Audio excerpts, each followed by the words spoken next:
বাংলাদেশের কোনো রাজনৈতিক দলে অনুপ্রবেশকারীরা খুব বেশি পাত্তা না পেলেও বিএনপির ভিতরে অনুপ্রবেশকারীদের অবস্থান কিন্তু জয় জয়কার। এসেই তারা বড় পদ পদবি পান, এমপি হন, মন্ত্রী হন। এখানে অনুপ্রবেশকারীরা বা গুপ্ত রাজনীতির আদর্শের লোকেরা যে পরিমাণ মূল্যায়িত হয়, অন্য কোনো রাজনৈতিক দলে এভাবে হয় না।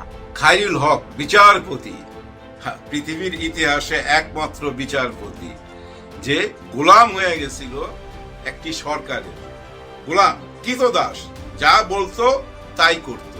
মানে শেখ হাসিনা যেটা বইলা দিত সেটাই উনি রায় দিত। এটাই আমরা জানছি। জানার পর কি দেখলাম, উনি অ্যারেস্ট হইল। আজকে ওনাকে আদালতে তোলা হয়েছে। বিরাট ঘটনা ঘটাই দিছে। তো এখানে ওনাকে আদালতে হাত করা পড়ায়া তোলা হয়েছে। এর জন্য ওনার পক্ষের উকিলরা প্রতিবাদ জানাইছে, কেন হাত করা পড়ায়া আদালতে আনতে হবে, উনি তো একজন বিচারপতি। এই প্রতিবাদটা করা হয়েছে এবং তারা যুক্তি দেখাইছে। উকিলদের কাছে তো যুক্তি থাকে ভাই, কঠিন যুক্তি দিছে। সেটা কি, এস এস সিনহাকে যখন দেশ থেকে বাইর কইরা দেওয়া হইলো, তারাইয়া দেওয়া হইলো, গোপনে পার কইরা দেওয়া হইলো, তখন কেন এই আইন বিভাগ কোনো কথা বলে নাই? কোনো বিচারপতি কেন প্রতিবাদ করে নাই? সবাই কেন চুপ ছিল? ওইটা কেন মাইনা নিল? বিএনপির মধ্য এবং নিম্ন পর্যায়ের অনেক নেতাকর্মী নানা রকম অনিয়ম দুর্নীতির সাথে জড়াচ্ছেন। দখলবাজি, চাঁদাবাজি, বিএনপি নিজেই সেটা স্বীকার করে এবং তাদেরকে বহিষ্কার করেছে। তাতে এটা প্রমাণিত যে তারা এটাকে এন্ডোর্স করে এবং তারা ব্যবস্থা নেয়। নানা রকম উল্টোপাল্টা মন্তব্যের কথাও আমরা জানি। কিন্তু যখন বিএনপির সর্বোচ্চ পর্যায় থেকে এমন সব মন্তব্য করা হয় যেগুলো আসলে অন্তত 5 আগস্ট পরবর্তী সময়ে আমাদের রাজনীতির যে পেরিমিটার আমরা ঠিক করব, আমাদের লিবারেল ডেমোক্রেসি, তার বাইরে চলে যায়, বিএনপির উচিত এই ব্যাপারগুলোতে সতর্ক থাকা। এটা একেবারে খুবই জরুরি ব্যাপার। বিএনপির নেতাদের, সিনিয়র নেতাদের অন্তত মুখের লাগাম টানা উচিত বলে আমি মনে করি। আসসালামু আলাইকুম দর্শক, নতুন একটি খবরে আপনাদের সবাইকে স্বাগতম। আশা করছি আপনারা ভিডিওর শুরুটা দেখেই বুঝতে পেরেছেন আজকের নিউজটা ঠিক কতটা গুরুত্বপূর্ণ হতে চলেছে এবং ঠিক কোন দিকটাকে ইঙ্গিত করছে। তাই বলবো দর্শক, যারা ভিডিওটি দেখতে শুরু করেছেন তারা অবশ্যই নিউজটি না টেনে সম্পূর্ণ মনোযোগ সহকারে দেখবেন, তাহলে এই বিষয় সম্পর্কে আসল তথ্যগুলো জানতে বা বুঝতে পারবেন। তো প্রিয় দর্শক, আমি আর কথা বাড়াবো না। ভিডিওর শুরুতে আপনাদের যেই ভিডিওগুলোর অংশবিশেষ দেখিয়ে শুরু করেছিলাম সেই ভিডিওগুলোর বিস্তারিত আলোচনা দেখব। তবে তার আগে অনুরোধ, যারা এখনো চ্যানেলটি সাবস্ক্রাইব করেননি সকলে চ্যানেলটি সাবস্ক্রাইব করে পাশে থাকা বেল আইকন বাজিয়ে দিন। আর যারা ইতিমধ্যে সাবস্ক্রাইব করে রেখেছেন তাদেরকে অসংখ্য ধন্যবাদ। প্রিয় দর্শক, চলুন একটি লাইক দিয়ে আমরা ধারাবাহিকভাবে সবগুলো ভিডিওর বিস্তারিত আলোচনা দেখে আসি। এই প্রতিবাদটা করছে এবং এটা নিয়ে বিরাট হট্টগোল। আজকে আর বিচারটা হয় নাই, আবার নতুন ডেট দিছে। ওই নতুন ডেটও এরকম হট্টগোল হবে। আজকে তো হাতাহাতি, মারামারি, ধাক্কাধাক্কি, এরকম কাণ্ড ঘটে গেছে। দেখেন, এগুলো কি জানেন, আসলে মানুষের ভিতরে না বিপ্লবী চেতনা চলে আসছে। হ্যাঁ, সবাই এখন বিপ্লবিত, বিপ্লব মানুষের ভিতরে টকবক করতেছে। আপনারা দেখেন, কোন বড় নেতা, হয়তো উনি আগামীতে প্রধানমন্ত্রী হবে, উনি যখন ভাষণ দেয়, ওই ভাষণের নিচে কমেন্টে যায় দেখবেন সব বিপ্লবী কমেন্ট ভাই। হ্যাঁ, কাউরই থামায় রাখতে পারবেন না। মানুষ আর বোধাই নাই। মানুষ কিন্তু এখন অনেক চালাক, মানুষ বুঝা ফেলাইছে তাকে কি করতে হবে। দেখেন, আজকে আদালতে যেটা হইলো এটাও কিন্তু একটা মব। হ্যাঁ, এখানে একটা মব জাস্টিস হয়ে গেছে। মানে বিচার করতে দেওয়া হইলো না, এটা একটা মব জাস্টিস। কেমনে থামাবেন? ওই যে বিপ্লবী সবাই। এর মধ্যে দেখেন নাই ঢাকা ইউনিভার্সিটিতে কত বড় চেতনা কাজ করলো। কি চেতনা? যে ওরা গুপ্ত সংগঠনের সদস্য। তারা ছাত্র শিবির, ওরা গুপ্ত সংগঠনের সদস্য। ওদের ওই পানির ফিল্টার এখানে রাখা যাবে না। আর কত কষ্ট করে লাগাইছে পানির ফিল্টার, সবাই একটু ঠান্ডা পানি খাবে। ওই পানির ফিল্টারে নিশ্চয়ই ছাত্র শিবির লেখা ছিল। ওই লেখাটা তুইলা ফালাইতেন, তাই না? আপনাকে নিজের নাম লেখা দিতেন। কি কারণে ওগুলা ভাইঙ্গা ফালাইলেন? ভাইঙ্গা ফালাইয়া দূরত্ব সৃষ্টি করলেন। কি লাভ? কোনো লাভ নাই। 5ই আগস্টে জুলাই ঘোষণা যখন দিল দক্ষিণ প্লাজা থেকে, তারপরে কিছু দৃশ্য আপনাদের মনে আছে? ছাত্র শিবির, ছাত্র দল, ওই যে কতগুলা চেয়ারের সামনে হাসাহাসি করতেছিল, চিমটা চিমটি করতেছিল, তাই না? তখনই আমার মনে হয়েছে আয় হায়, এই হাসিতে কারো না নজর লাগে। তখনই মনে হয়েছে ভাই কারো নজর লাগবে, এই হাসিটা কেউ হজম করতে পারে নাই, কানের কাছে বইলা দিছে নো, হাসা যাবে না, হাত মিলানো যাবে না। ওরা কিন্তু ওই যে ওই রক কাটার দলের লোক, ওরা গুপ্ত সংগঠনের, এদের সঙ্গে বন্ধুত্ব করা যাবে না, ওরা খুব খারাপ, তাই না? হাই ভাই মাসুম মাহবুব সাংবাদিক, ওনাকে সবাই চিনেন, খুবই সুন্দর কথা বলে। ওনার একটা ভিডিও থেকে জানলাম আওয়ামী লীগের এক নেতা, ওই আওয়ামী লীগের আমলের কথা বলতেছি, কেন কথাটা বলতেছি সেটা আপনারা বুঝতে পারবেন। ওই আওয়ামী লীগের নেতার ওয়াইফ বা ওনার বিরাট জটিল প্রবলেম হয়েছে, হাসপাতালে ইমার্জেন্সি 8 থেকে 10 ব্যাগ রক্ত লাগবে। ওনার তো টাকার অভাব নাই, আওয়ামী লীগের আমল, আওয়ামী লীগের নেতা, বুঝছেন টাকার কি প্রবলেম আছে? আওয়ামী লীগের নেতার বউ অসুস্থ, ইচ্ছা করলে তো বাইরেও নিয়ে যেতে পারে, কিন্তু ওই মুহূর্তে অপারেশন করতে হবে, রক্তের প্রয়োজন 8 থেকে 10 ব্যাগ। ওই নেতা এই মাসুম সাহেবের কাছে ফোন করছে যে ভাই আপনি তো সাংবাদিক, আমারে 8-10 ব্যাগ রক্ত জোগাড় করে দেন। আপনার এটা কোনো ব্যাপার নাকি 8-10 ব্যাগ রক্ত, এটা তো আপনিই পারেন, আপনি এত বড় নেতা। তখন ওই নেতা বলতেছে যে ভাই আমার টাকারও প্রবলেম নাই, রক্তেরও প্রবলেম নাই, ইচ্ছা করলে 1000 ব্যাগ রক্ত জোগাড় করতে পারি, কিন্তু আমার একটা বিশেষ রক্ত লাগবে। কি রক্ত? সেটা হচ্ছে ছাত্র শিবিরের রক্ত। অর্থাৎ ওনার ওয়াইফকে বাঁচাইবার জন্য ছাত্র শিবিরের রক্ত চায়। উনি কিন্তু ওনার ছাত্রলীগ থেকে রক্ত চায় নাই। কারণ কি জানেন? ছাত্র শিবিরের কোন ছেলে পেলের গায়ের রক্তের মধ্যে মাদক পাবেন না, গাঁজা পাবেন না, ইয়াবা পাবেন না, মদ পাবেন না, গ্যারান্টি ভাই পাবেন না। যার জন্য দেখেন আওয়ামী লীগের নেতা ছাত্রলীগের রক্ত চাচ্ছে না, চাচ্ছে ছাত্র শিবিরের রক্ত। সাংবাদিক মাসুম মাহবুবের কাছে সেই অনুরোধটাই করছে যে ভাই আমাকে ছাত্র শিবিরের রক্ত জোগাড় করে দেন। তারপরে উনি এটা দিছে, বুঝছেন? এবার বুঝতে পারছেন তো ভাই, এই ছাত্র শিবিরকে যারা অবহেলা করেন, ভুল করেন ভাই, কুলাইতে পারবেন না, ওদের সাথে খেলা কুলাইতে পারবেন না, র খেলা কুলাইতে পারে না। হ্যাঁ, ভারতের র হার মানছে তো 36 দিনে, হার মানছে না। শেখ হাসিনার কম ক্ষমতা ছিল ভাই, বিশ্বের 1 নম্বর পাওয়ারফুল লেডি ছিল, লেডি হিটলার ছিল, তার হাতে কি না ছিল, কামান, বন্দুক, টাকা পয়সা, পাওয়ার খাটায়া কোনো কিছু করতে পারছে। ওই যে প্যাগাসিস নামে একটা যন্ত্র ছিল না, ওই যন্ত্র দিয়ে ধরার চেষ্টা করছে, ওই প্যাগাসিসে এখন শেখ হাসিনা নিজেই ধরা খাইছে, কিন্তু ছাত্র শিবিরকে ধরতে পারে নাই। তার মানে কত বড় খেলোয়াড় এটা বুঝতে হবে। দেখেন শেখ হাসিনার শত্রুকে উনি নিজের মুখে কার কথা বলে? এই ছাত্র শিবিরের কথা বলে, জামাতে ইসলামের কথা বলে, মাঝে মাঝে বিএনপির কথাও বলে, কিন্তু ওনার মেইন শত্রু কিন্তু এই ছাত্র শিবির। কারণ ওনার কাছে গোয়েন্দা রিপোর্ট ছিল যে ছাত্র শিবির এই পোলাগুলারে ধরতে পারতাছি না, কে যে কোন জায়গায় আছে বুঝতে পারতাছি না। ভাই এদেরকে নিয়ে না হলিউডের ছবি হইতে পারে, হ্যাঁ ওই যে জেমস বন্ডের মতো ছবি হইতে পারে। এদেরকে আপনারা লাইলুকঞ্জ মনে করেন না। ছাত্র শিবিরে কোনো চাঁদাবাজ পাবেন না, ছাত্র শিবিরে কোনো মাগিবাজ পাবেন না, ছাত্র শিবিরে কোনো মাতাল পাবেন না, ছাত্র শিবিরে কোনো গুটিবাজ পাবেন না। সচ্চা দিলে লেখাপড়া করতে আসছে, লেখাপড়া শেষ নিজের কাজে চলে যায়।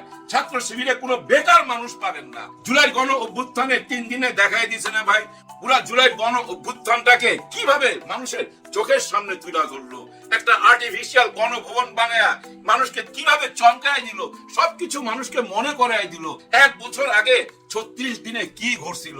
এদেরকে আপনারা অবহেলা করবেন? আপনাদেরকে দেখতে চাই ওই যে সংসদ ভবনের ওইখানে যেভাবে হাসি খুশি দেখছি, একজন আরেকজনের চিমটি কাটতেছিলেন, পেটের মধ্যে ঘুষি মারতেছিলেন, একসাথে বসে আড্ডা মারতেছিলেন। এরকম সম্পর্কই রাখেন না কেন? আপনারা তো ছাত্র, তাই না?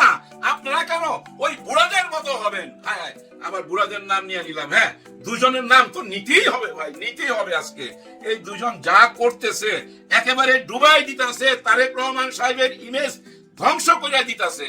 অনেকেই বলে যে না তারেক রহমান সাহেব এটা জানে, উনি উস্কাইয়া দিছে এই দুজনে যে হ্যাঁ তোমরা এই সাইডটা চালায়া যাও।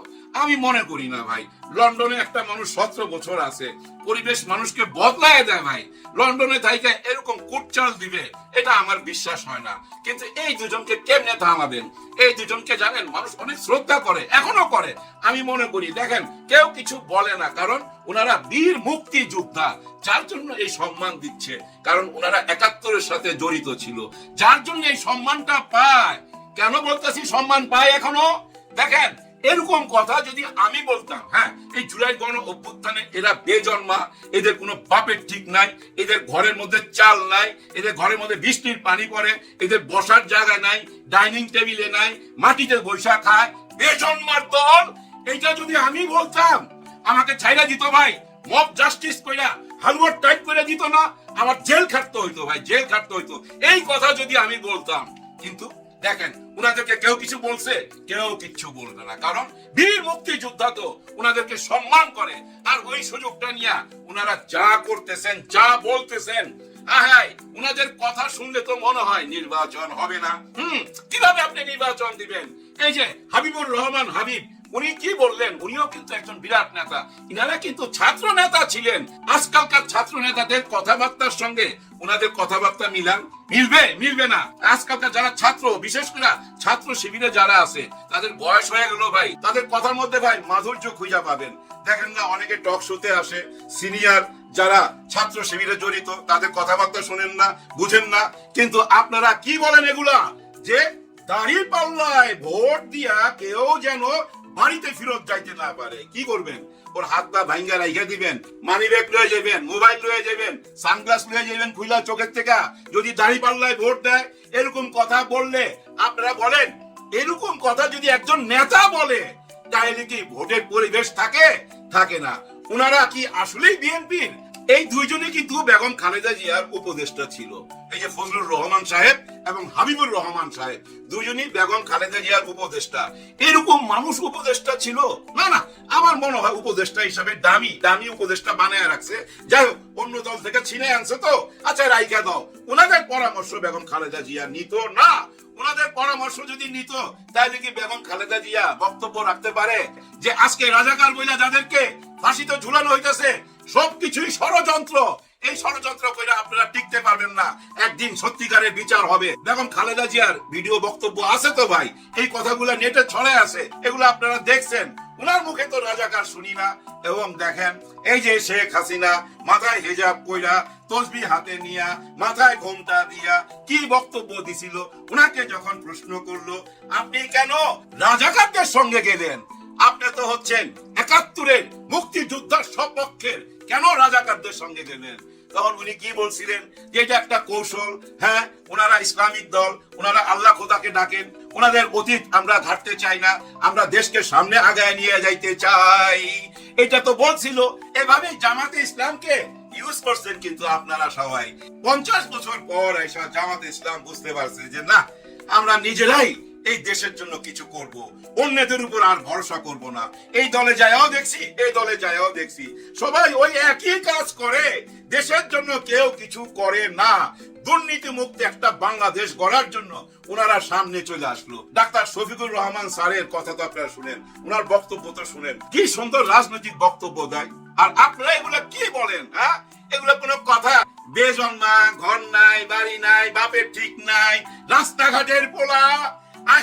রাস্তাঘাটের পোলারাই তো সেদিন পুলিশের সামনে দাঁড়ায় বলছিল গুলি কর, গুলি কর, গুলি কর। হ্যাঁ, বলছে না ভাই? হাসনাতের ভিডিও দেখেন নাই? হাসনাত আব্দুল্লাহ বলতেছিল না গুলি কর, গুলি কর, বুকে গুলি কর, বলতেছিল না?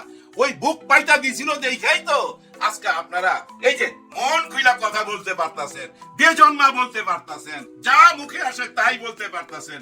চোখ বন্ধ কইরা কান পাইতা শুনলে মনে হয় কি জানেন, আওয়ামী লীগের আমলে আছি, আওয়ামী লীগের নেতারা এই ধরনের কথা বলতো। আপনারা অবশ্যই সমালোচনা করবেন, স্লোগানে 100 বার গালি দেন, কিন্তু ওই রাজাকারটা খাওয়াইতে পারবেন না, রাজাকার খাওয়াইতে পারবেন না। স্বাধীনতার পক্ষে আর বিপক্ষে এই রাজনীতি খাওয়াইতে পারবেন না। মানুষ এখন সচেতন, প্রতিটি মানুষই এখন বিপ্লবী, জানেন? আপনারা ফেসবুক, ইউটিউবে গেলেই বুঝতে পারবেন, মানুষ কিন্তু প্রতিবাদী হয়ে উঠছে। যেখানে অন্যায় দেখতেছে সেখানে ঝাঁপায়া করতেছে, বাইন্দা রাইখা পুলিশ কল করতেছে, আর্মি কল করতেছে, নিজের হাতে আইন তুলে নিতেছে খুবই কম। আর যারা তুলে নিতেছে তারা সন্ত্রাসী দল। কোবাকবি যারা করে, এই যে চাঁদাবাজি যারা করে, তাদের শিক্ষা নাই, দীক্ষা নাই, টোকাই টাইপের ভাই, টোকাই, এদের উপায়ও নাই, এটা কইরাই খায়। কিন্তু আপনারা নেতারা তো আর টোকাই না, আপনাদের কথাবার্তা টোকাইর মতো কেন? হুমকি ধামকি কেন? ওই ফ্যাসিবাদ সরকারের মতো কেন? আপনারা ক্ষমতা গেলে কি কণ্ঠরোধ করবেন? কথা বলার স্বাধীনতা দিবেন না? না দেন। যে কদিন ডক্টর ডক্টর ইউনূস স্যার আছে, ওই কদিন বইলা লই, পরেরটা পরে দেখা যাবে।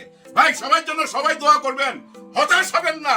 জনগণ এখন বিপ্লবী, সচেতন, কেউ কাউকে কিনতে পারবে না ভাই, টাকা দিয়ে কিনতে পারবে না। টাকা খাবে ঠিকই, ভোট দিবে আসল জায়গায়, এইটা মনে রাখেন। উপরওয়ালার উপরে ভরসা রাখেন। এখন যদি পরিবর্তন আনতে না পারি আমরা, আর পারবো না, 100 বছরও পারবো না। আল্লাহ যেন আমাদের ওই 100 বছরের পথে না নেয়। হাল ছাড়া যাবে না বন্ধুরা, হাল ছাড়া যাবে না। সবার জন্য সবাই দোয়া করবেন। আল্লাহ হাফেজ।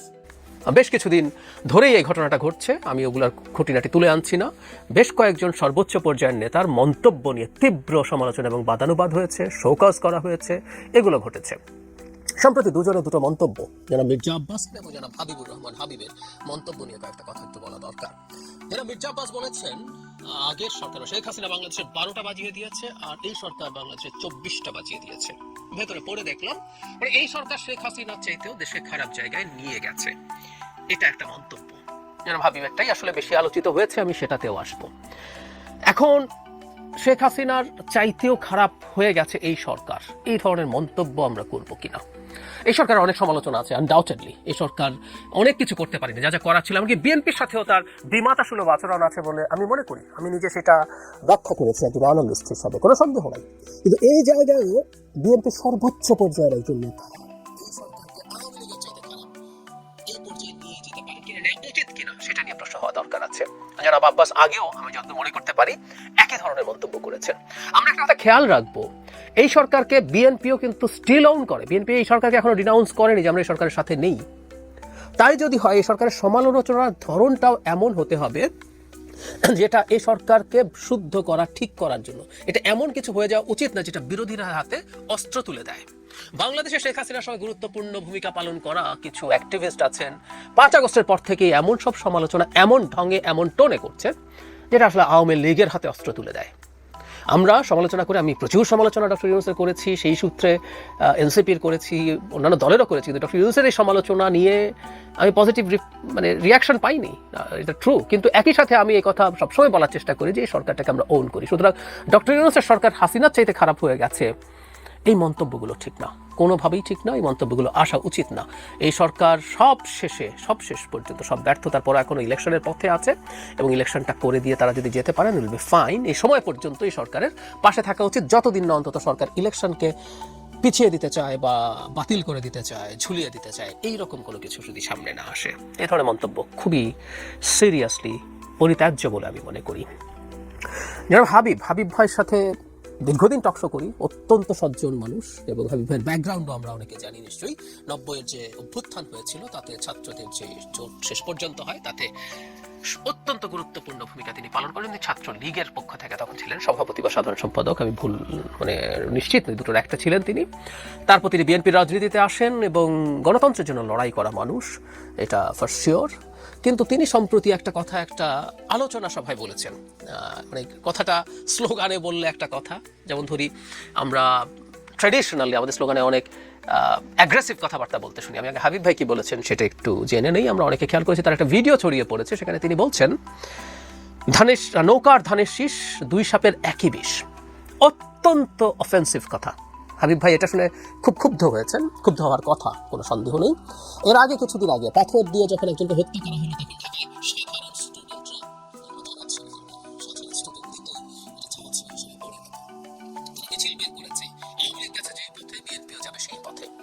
বিএনপিকে আওয়ামী লীগের সাথে মিলিয়ে ফেলার একটা প্রবণতা দেখতে পাচ্ছি আমরা। বিএনপির বিরোধীরা রাজনীতি করবে, বিএনপি চাঁদাবাজি করে, বিএনপি নিজেদের মধ্যে এত খুনাখুনি করেছে, বিএনপি আসলে দেশে সুশাসন হবে না, বিএনপি আগে এই করেছিল, সব কিছু রাজনীতিতে আসলে আসবে। একটা দল তার প্রতিপক্ষ, তার প্রতিদ্বন্দ্বী যে আছে তার সমালোচনা করবে, তার ভুলগুলো তুলে ধরেই তো সে নিজকে বেটার দাবি করবে, এগুলো ঠিক আছে। কিন্তু বিএনপিকে আওয়ামী লীগের পাল্লায় ফেলার একটা প্রবণতা দেখছি, এটা বিভৎস, এটা নোংরা, এটা অন্যায়। আওয়ামী লীগের মতো একটা মাফিয়া দলের সাথে বিএনপিকে তুলনা করা। যাই হোক, এটা শুনে হাবিব ভাই খারাপ লেগেছেন। তারপর তিনি যেটা বলেছেন এটা বিভৎস, কিন্তু উনি যেটা মিন করেছেন আমরা সেটা বলবো না। উনি বলেছেন যেরকম কেউ যদি বলে হাতের কাছে দা, ছুরি, কুড়াল যাই পায় তার জিব্বাটা কেটে কালো কুত্তাকে খাইয়ে দিতে হবে, মামলা হলে তার নামে হোক। এবার হাবিব ভাই কি রিয়ালি এটা মিন করেছেন? আমি মনে করি না উনি এটা করেছেন, এটা আহ্বান করেছেন। ওই যে আমরা মিছিলে একসময় বলতাম অমুকের চামড়া তুলে নেব আমরা, অমুকের চামড়া তুলে নেব আমরা, বলতে কি আমরা আসলে মিন করে গিয়ে তার চামড়া তুলে নিয়ে আসবো। কিন্তু মিছিল আমাদের এই ধরনের অ্যাগ্রেসিভ স্লোগান হয়েছে এবং আমরা ধরে নিয়েছি আমাদের গণতান্ত্রিক ব্যবস্থায় আমরা এটাকে অ্যাকসেপ্ট করি, এটাকে খুব ভায়োলেন্ট কিছু হিসাবে নেই না। দর্শক, আশা করি সবগুলো ভিডিওই আপনি মনোযোগ সহকারে দেখেছেন। সেই সাথে দর্শক, এই ভিডিওগুলো সম্পর্কিত যদি কোনো তথ্য বা মতামত থাকে তাহলে অবশ্যই কমেন্টস করে জানিয়ে দিন। এতক্ষণ সাথে থাকার জন্য ধন্যবাদ। আবার দেখা হবে আগামী ভিডিওতে কোনো নতুন টপিকস নিয়ে।